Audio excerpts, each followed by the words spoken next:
ہمارا مزاج بن چکا ہے، جو دسترس میں ہو اس کی پرواہ نہیں کرتے اور لا حاصل کی طرف میں کڑتے رہتے ہیں۔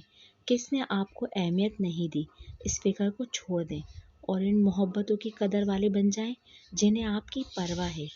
ویسے اصول ہے، زندگی کو جو کچھ آپ دے رہے ہوتے ہیں، جواباً وہی کچھ وصول بھی کر رہے ہوتے ہیں۔ لہٰذا جنہیں آپ کی قدر نہیں، انہیں بھی عزت و محبت نوازتے جائیں۔ جل یا بدیر وہ بھی آپ کے حسن سلوک سے متاثر ہو کر قدر والے بن جائیں گے۔